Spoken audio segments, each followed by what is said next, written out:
สองสีพระมหาราชครูเกษราปัญญาปรมาติกาจารย์จากวัดดับภัยเชียงใหม่สืบสานเวลาผ่าน131 ปีนานไกลวัดพระบาทอุดมรุ่งเรืองงามตาเจ้านายบุญธาวงศาข้าหลวงพวงเชียงใหม่ปกครองหัวเมืองฟ้าทุ่มเทแรงกายแรงใจทุกชาติพันธุ์รวมใจรักษามัคคี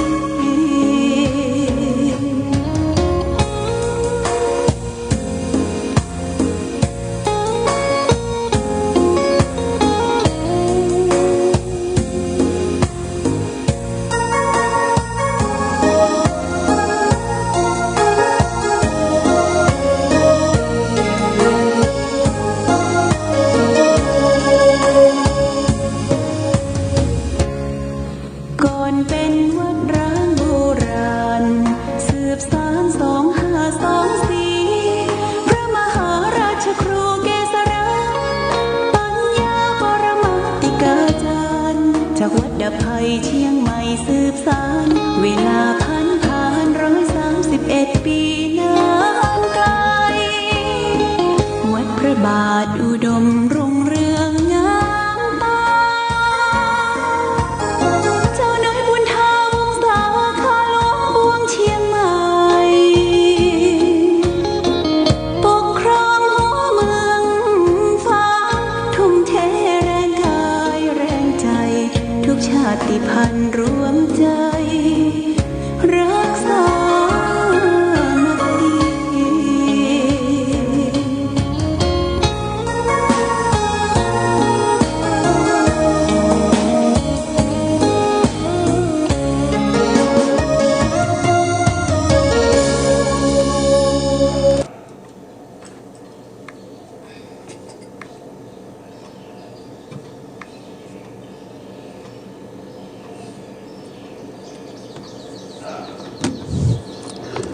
เจริญสุข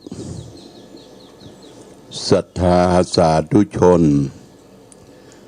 ญาติโยมท่านพุทธบริษัททั้งหลาย วันนี้รายการธรรมประทีปส่องต่าง ก็ได้มาพบปะกับพ่อแม่พี่น้อง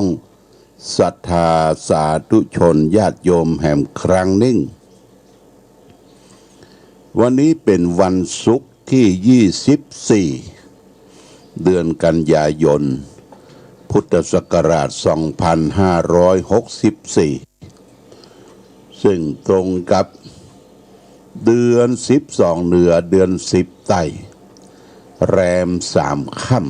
ำญาติโยมวันนี้เป็นวันสุดท้ายของสัปดาห์สุดท้ายของเดือนกันยายนและวันนี้ก็เป็นวันมหิดลญาติโยมตรงกับวันที่24กันยายนของทุกปีเป็นวันคล้ายวันสวรรคตของสมเด็จพระมหิทราธิเบศรอดุลยเดชวิกรมพระบรมราชนกสมเด็จเจ้าฟ้ามหิดลอดุลยเดชกรมหลวงสงขลานครินทร์พระบิดาแห่งการแพทย์แผนปัจจุบันและการสาธารณสุขของไทยโดยคณะแพทยศาสตร์ศิริราชพยาบาลมหาวิทยาลัยมหิดลประกาศให้วันดังกล่าววันนี้วันที่24กันยายนเป็นวันมหิดลตั้งแต่ปีพุทธศักราช2494เป็นต้นมานะญาติโยมเจ้าฟ้ามหิดลอดุลยเดชเนี่ยท่านได้อภิเษกสมรสกับเจ้าสมเด็จย่าเจ้าสมเด็จย่าก็ได้กำเนิดเกิดพระบาทสมเด็จพระเจ้าอยู่หัวแล้วก็ องค์รัชกาลที่เก้าของเฮานะพระพี่นางเธอและก็พระบรมราชนกหลายองค์ได้กำเนิดเกิดขึ้นมาก็ได้ทำคุณประโยชน์ให้แก่ประเทศชาติบ้านเมืองโดยเฉพาะอย่างยิ่งสมเด็จย่านั้นแต่ก็ได้สืบทอดเจตนารมณ์ของเจ้าฟ้ามหิดลอดุลยเดชเจ้าฟ้าสมเด็จมหิดลเนี่ยอดุลยเดชท่านได้มาเป็นแพทย์แผนปัจจุบันที่โรงพยาบาลแมคคอมิกสมัยก่อนเขาเรียกว่าหมอเจ้าฟ้านะญาติโยมที่เชียงใหม่เขาพระองค์ก็ได้สวรรคตลงในวันที่24เดือนกันยายนนะเป็นประจำทุกปีเราก็หมู่ที่แพทย์แผนปัจจุบันก็รึกถึงคุณงามความดีของพระองค์ท่านก็ได้ประกอบกิจทำบุญอุทิศได้ใส่บาตรญาติปกวันนี้เปิ้นจะใส่บาตรทำบุญสุนทานกันไปทั่วนะญาติโยมตามปกติแล้วก็เพื่อจะมีงานพิธีงานหลวงแต่ปีนี้โควิด19เข้ามาก็งานพิธีต่างอื่นต่างส่วนกลางเปิ้นก็งดกันไปแต่ทุกเจ้าพระเนนก็ออกรับบิณฑบาตโปรดญาติโยมก็ทำบุญใส่บาตรอุทิศส่วนกุศลให้แก่สมเด็จพระมหิดลธิเบศรอดุลยเดชวิกรมพระบรมราชนกสมเด็จเจ้าฟ้ามหิดลเป็นต้นตระกูลมหิดลนะญาติโยมนะวันนี้วันศุกร์ละญาติโยมวันศุกร์วันสุดท้ายของสัปดาห์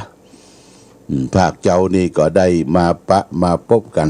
ในภาคค่ำบึดนะ20 นาฬิกาตอนกลางค่ำกลางคืนก็จะได้มาปะญาติโยมแห่มรอบหนึ่งในวันศุกร์เพื่อได้ยกยื่นปันความสุขคือแก่ศรัทธาญาติโยมที่อยู่ตามบ้านตามจองติดตามรายการธรรมะประทีปส่องตางที่ขึ้นสีขาวและกระจายไปทั่วญาติโยมท่านสาธุชนเมื่อตะวานี่นะตะวานี่ฝนตกตอนค่ำฝนตกอย่างขนาดหนักวันนี้คงจะหยุดตกแบบธรรมดาตกทางอย่างฟ้าหัวญาติโยมนะฝนตกลงมาก็เป็นการดีน้ำก็จะได้เก็บกักรักษาไว้เป็นที่เป็นตางไผมีอ่างมีแหล่งเก็บกับน้ำก็จะได้เอาไว้ใช้ประโยชน์ในหน้าแล้งฝนตกลงมาสู่ป่าสู่เขาเนี่ยมันก็ซึมซับต้นไม้ต้นตอกภูเขาเหล่ากาก็เขียวชอุ่มไปทั่วแล้วก็ต้นไม้ที่ซึมซับก็ทำเป็นตาน้ำเนี่ยมันจะมีเกิดขึ้นที่บนดอยสูงมีกล้วยป่ามีบะเดือมีต้นไม้ที่เขียวชอุ่มน่ะซึมซับน้ำมาเป็นตาน้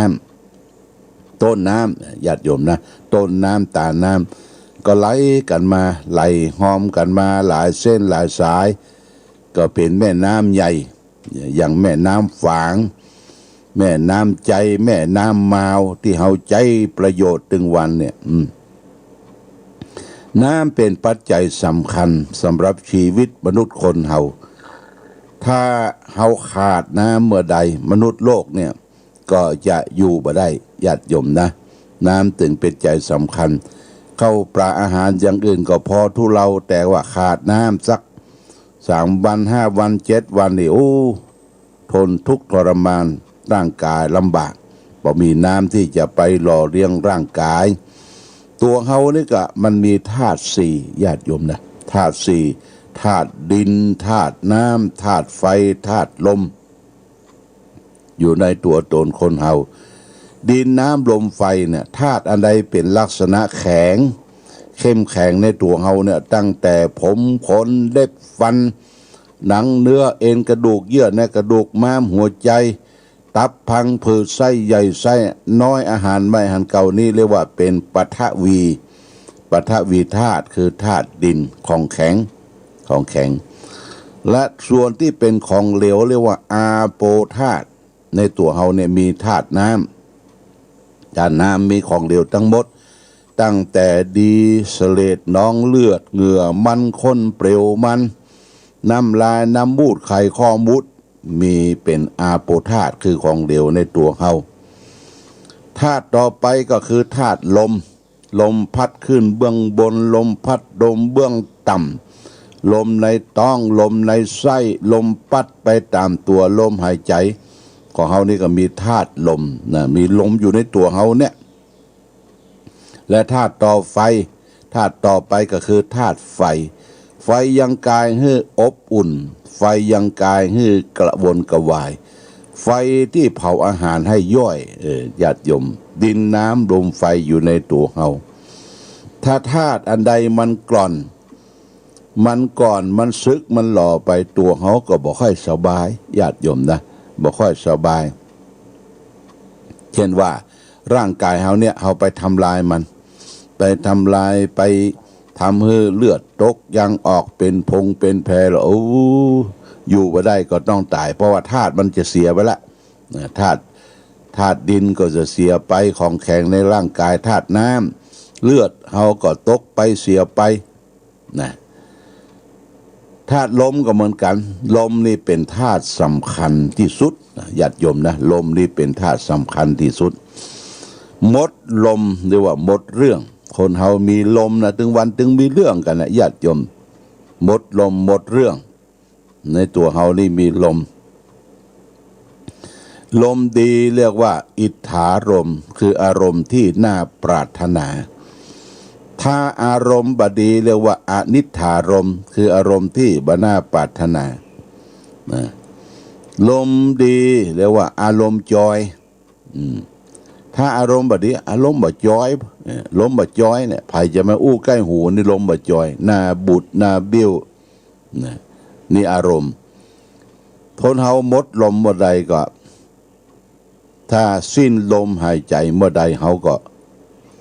เสร็จญาติโยมทีนี้เฮาก็มาดูร่างกายเฮาเนี่ยญาติโยมมันเป็นโรงงานใหญ่นะแปลกแตะโรงงานใหญ่ในร่างกายเฮาเนี่ยมันพิษมันดูแลมันพอร่างกายเฮาเนี่ยเป็นอัตโนมัติ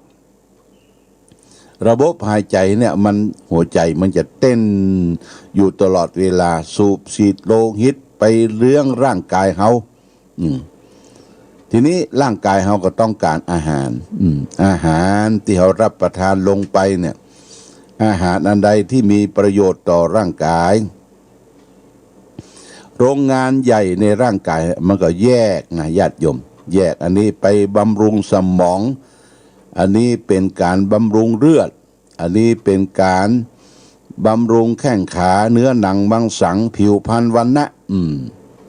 ถ้ามันแบบเป็นประโยชน์มันก็ไปมักโมงคับถ่ายออกมาเป็นอุจจาระญาติโยมเพราะฉะนั้นเปิ้นจึงบอกว่าให้เลือกสรรรับประทานอาหาร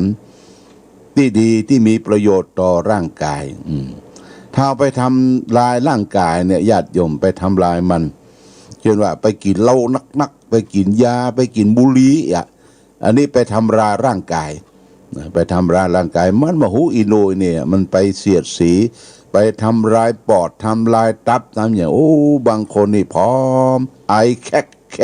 ญาติโยมไอแคกเพราะว่ามันมีอวิชชาเขาครอบงำมันหิวมันอยากอยากจะเสพอยากจะสูบอยากจะกินน่าสมเพชเวทนาที่เฮาได้หันได้ส่งลูกหลานไปบำบัดยาเสพติดแต่เมืองกาญจนบุรีวะญาติโยมสำนักตุเจ้าสำนักหนึ่งแต่ว่าวันซืนเนี่ยเหมือนกับสัตว์นรกไปอยู่กันนะวัดศาลากว้างบักกว้างเท่าใดญาติโยมเนี่ยไปอยู่กันแออัดยัดเยียด200กว่าคนว่ะไปถึงปุ๊บเปิ้นขูดหัวก่อนขูดหัวหมู่นี้นะสับลายโคโลคาลาเนอร์บทโตขูดหัวพองเขาย่องเขาแย่งติดยาทั้งนั้นญาติโยมแต่อยู่ทางขูดหัวตู้เจ้าก็บังคับให้ไหวพระสวดมนต์ตั้งแต่เจ้าอบรมพันสอนฝึกกายกาย ฝึกออกกำลังกายเอ็กเซอร์ไซส์เป็นประจำตึงวันเอาละอยู่กันหลายนี่ห้องน้ำก็น้อยห้องน้ำก็บ่นักญาติโยมสุมาเตชีก็ซีใส่โป้ซีใส่น้ำคู่เหลืองเวลาจะเข้าห้องน้ำถ้าเข้าบัดนั้นก็เพอะพระไปเลยเป็นอย่างมอณรกเลยเป็นโรคละญาติโยมเป็นโรคขี้หิดขี้กอโรคคันปดต่อตามเนื้อตามตัวเปิ้นทายมานะถึงเหมือนหน้าพอหน้ากอยญาติโยมเป็นโรคคันเป็นสังคังสังคังนี่อย่าได้ญาติโยมก็คือโรคขี้หิดขี้กอมันติดนะติดตำเป็นแผลคันนะคันแบบมีที่สิ้นสุดยิ่งเก่ายิ่งมันสังคังนี่นะยิ่งเก่ายิ่งมันเกิดจากโรคหิดโรคกอเกิดจากสิ่งสกปรกอยู่ในห้องน้ำคนที่เอาลูกเอาเต้าพ่อแม่ก็ประสงค์อยากจะให้ลูกเต้าเป็นคนดีญาติโยมนะไปหั่นต้องเสี่ยงสตางค์เป็นหมื่นไปวางแรก12,000เป็นค่าอาหารค่าอายุค่ายาค่าบริการต่างๆแล้วก็บ่ฮือได้พบกับพ่อกับแม่พ่อแม่ก็ปลงใจว่าลูกไปหั่นคงจะตัดยาได้จะเป็นคนดีมีความหวังเสร็จแล้วก็มีเหตุเป็นไปว่าลูกบ่สบายบางทีก็ตายณที่หั่นญาติโยมตายณที่หั่นแล้วก็แม่ได้ทราบว่าลูกบ่สบายเป็นอย่างเป็นว่าอยู่กันยัดเยียดกินข้าวก็ได้กินพ่องบ่ได้กินพ่องญาติโยมบางทีก็กินข้าวบูดข้าวเกลือนะจนร้องไปถึงสาธารณสุขร้องไปถึงตำรวจเปิ้นไปพอไปตรวจไปพอ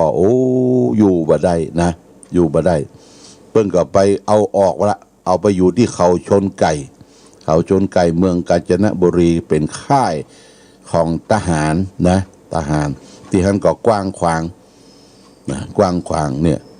ที่ถ้ำกระบอกกับเหมือนกันถ้ากระบอกนี่ดีนะที่ไปบำบัดยาเสพติดนะที่ถ้ำกระบอกญาติโยมอันนี้มีมาตั้งแต่นมนานละยาเสพติดนี่มันติดง่ายญาติโยมติดง่ายจะใดเพราะว่ามันมีสารหนึ่งชนิดหนึ่งที่ทำให้คนเราคลั่งไคล้ติดมันเริ่มจากบุหรี่ก่อนนะบุหรี่คนเขาจะไปติดยาเสพติดบุหรี่นี่เป็นชั้นประถมกัญชานี่เป็นชั้นมัธยมเฮโรอีนเป็นชั้นอุดมศึกษาอุดมศึกษานี่เข้ารับเรียนในระดับมหาวิทยาลัยนะอุดมศึกษานี่ไปห้ำไปเฮียนไปเฮียนกินยาบ้ายาเฮโรอีนเป็นผงเม็ดเป็นเกล็ดนะญาติโยมเป็นเม็ดเป็นเกล็ดนะเฮโรอีนนี่แต่ก่อนก็เอามาละลายน้ำเอาซิลิงเข้าไปฉีดแล้วก็ซกฉีดเข้าเส้นเลือดแดงซกบางทีก็ตายคำซกนะซอกตายบางทีก็เอาไปใส่บุหรี่สูบกินมันเครือกบดีจะแตะในบุหรี่นะเนาะมันเครือกบดีมันเร่งให้ตัวเก่าจะตายเว่ยๆญาติโยมนะเร่งให้ตัวเก่าตายเว่ยๆสุดท้ายไปต่อที่บางขวางยูนิเวอร์ซิตี้บางขวางยูนิเวอร์ซิตี้เนี่ยก็คือสูงสุดละไปติดข้อคุกบางขวางจบออกมาได้ใบประกาศญาติโยมใบประกาศติดในห้องติดหน้าอกติดแข้งติดขาติดเนื้อติดตัวลายโคโลคาลาแล้วมาอวดเด้อแต่งมาแบะหน้าอกเปี้ยเปิ้นเปี้ยเปิ้นว่าข้าพเจ้าจบจากบางขวางมาละมีอย่างใบประกาศก็เสือเพ่นพ่องมังกรติดแข้งติดขาพ่องญาติโยมนะไปสมัครงานที่ไหนเปิ้นฮับส่งเปิ้นบ่ฮับเอานะฮับส่งฮับเอาไว้ใจบ่ได้วะไว้ใจบ่ได้ติดคุกติดตารางมานี่คือภัยของยาเสพติดญาติโยมนะมีเบาะแสมีกำเนิดเกิดที่ไหนให้แจ้งญาติโยมแจ้งตำรวจเปิ้นให้มาสอบมาสืบเสาะ มันเป็นภัยพิษอันตรายต่อเยาวชนลูกหลานของเฮาบ่ใช่ว่าวัดวาอารามจะปลอดภัยนะญาติโยมมันบุกเข้ามาถึงในวัดในวาเนี่ยลูกหลานมาห้ามมาเฮียนมีเพื่อนมีฝูงมาแอวมาแหวงอลองต้องแต่งมานอนตัวมาเสพมาสูบตัวการงานก็บ่เนี่ยบัดทำเนี่ยญาติโยมนะอันนี้อันตรายมากทำให้พกพานำยาเสพติดแม้แต่เปิ้นประตรวจปัสสาวะตรวจเยี่ยวสีม่วงนี่เปิ้นเอาละปั๊บเป็นหมื่นอ่ะไปติดคุกติดตารางคนเฮาถ้าไปติดคุกติดตารางเปิ้นว่าเส้นแดงละเสียเส้นละเส้นแดงละมีประวัติบดีได้ญาติโยมไปติดคุกติดตารางแทนที่จะไปหัดดัดนิสัยให้เป็นคนดีอ่ะโอ้ซ้ำไปเฮียนวิชามารหั่นละวิชามารเฮียนงัดแงะเฮียนลักเล็กขโมยน้อยเฮียนยิบโฉยเฮียนโกหกเฮียนวอกกับละในขณะบิสปะญาติโยมโอ้นี่เป็นเรื่องของเรียกว่าสัตว์มนุษย์คนเฮาที่ลงเข้าใจผิดคิดว่าสิ่งทั้งหลายทั้งปวงนะมันทำแล้วเกิดความสุขแต่เป็นทุกข์มหันตโทษเกิดขึ้นกับบ้านเมืองเฮาถึงวันบ้านเมืองเฮาถึงวันถ้าบ่มีเรื่องของยาเสพติดมันพัฒนาไปได้เวยพัฒนาไปได้เวยก่อนการเมื่อนายกคนหนึ่งได้ปกครองบ้านเมืองเฮาเนี่ยเปิ้นปราบยาเสพติดปราบยาเสพติดจนมันมีนะพ่อแม่ก็รับจื่นอกจื่นจ่ารับอิ่มว่าต้องหวาดระแวงเรื่องลูกเรื่องเต้าจะไปพกพาไปติดยาบ่ใช่ติดว่าเฉพาะที่เป็นพ่อชายนะแม่หญิงผู้หญิงก็ติดญาติโยมนะติดกันเนี่ยบุบหูตีตาฆ่าฟันบันแตงด่าพ่อด่าแม่ถึงวันก็ด่าทุกเจ้าพระสงฆ์ก็มีนะเขาอบรมคำสอนนี่มันฟังอยู่แต่มันแบบปฏิบัติตามนี่พิษภัยของยาเสพติดเพราะฉะนั้นทั้งหลายทั้งปวงเนี่ยวันนี้เป็นวันสาธารณสุขเป็นวันแพทย์แผนไทยนะญาติโยมนะแพทย์แผนไทยสมัยปัจจุบันเขาก็ระลึกถึงว่ารักษากายวาจาใจของเฮาคือดีนะจะให้มีโรคภัยไข้เจ็บเข้ามาเกิดขึ้นบ้านเฮาจะไปลักกินลักเสพยาเสพติดให้โทษให้ตาจะไปเล่งให้ตัวตายไว้ตัวตายไว้แล้วก็ทำให้เกิดเป็นโรคภัยไข้เจ็บเสียดายชีวิตที่เกิดมาวันนี้จะเอาธรรมะมาฝากเพื่อแก่ญาติโยมธรรมะสร้างสุขใจในวันนี้ก็เอาเรื่องทำนบหัวใจทำนบหัวใจนี่หมายก็ว่าจะใดเปิ้นก็ว่าสมัยนี้ญาติโยมกระแสทานแห่งชีวิตไหลเจี้ยวเหลือเกินว่าเปิ้นว่าเพราะอารมณ์ที่จิตใจละไหลไปสู่นั้นมีมากนักเริ่มต้นตั้งแต่เป็นเด็กเป็นผู้ใหญ่ก็พยายามที่จะหาเครื่องเล่นของเล่นมาให้แก่เด็กสร้างถนนให้เด็กวิ่งเล่นมีรถให้ละอ่อนขับเล่นจิตใจของเขาก็ไหลไปในการเล่นพอใหญ่ขึ้นมาหน่อยเป็นหนุ่มเป็นสาวน้อยก็จิตใจเขาก็ไหลไปสู่อารมณ์ต่างๆที่หันด้วยตาได้ยินด้วยหูหรือได้อ่านคือหูทางหนังสือเป็นต้นมันจูงใจดิ้นรนไปหาทางที่สิ่งที่นั้นสิ่งนั้นสิ่งนี้จากสิ่งนั้นก็ไปสิ่งนั้นและต่อไปแหมถ้าจิตใจเขาไหลเจี้ยวไปสู่อารมณ์มากเปลืองใดชีวิตของคนเราก็มีความลำบากมากขึ้นเปลืองอันแน่นอนเหลือเกินญาติโยมทางแห่งอันตรายที่ชีวิตจะได้ประสบกับต้องการก็มากขึ้น3 ส่วนเปรียบเหมือนรถที่วิ่งไปบนถนนอย่างรวดเร็วบางส่วนนะมีหวังจะรื่นถลายไปออกนอกทางหรืออาจจะพลิกคว่ำไปง่ายไปได้ง่ายชีวิตของคนเฮาก็เช่นเดียวกัน เมื่อมันไหลเจี้ยวไปนัก เจ้าของตั้งสติบัดตันก็มีหวังเลยจะเอาไปกระทบกับหินโสโครกคือความขัดข้องต่างๆหรือไปจนกับเอาหินเอาผาประสบพายุร้ายในทะเลแห่งชีวิตที่สุดก็จะถึงแก่กาภาวะชีวิตที่อับปรางอย่างที่ไผช่วยเหลือบ่ได้ฉะนั้นการดำรงชีวิตอยู่ในโลกที่มีกระแสทานอันเขี้ยวกรากเช่นนี้คนเราต้องปลูกให้มีสติไว้เป็นธรรมนบป้องกันมั่นคงเพื่อยับยั้งชั่งใจบรรลุงไหลไปตามอารมณ์ต่างๆเว้ยจนเกินไปก็จะเป็นอารมณ์นักบอกว่าอารมณ์รักอารมณ์จังหรืออันยังก็ตามทำนบสติเนี่ยกั้นทานรักไว้บ่ให้ไหลเจี้ยวจนเกินไปบางกรณีอาจจะต้องปิดกั้นเสียหมดโดยก็ได้โดยทำนบคือปัญญาเพราะว่าถ้าเราปล่อยชีวิตไปตามอย่างนั้นอย่างนี้ปล่อยไปตามยถากรรมธงชาติและเพลงชาติไทยเป็นสัญลักษณ์ของ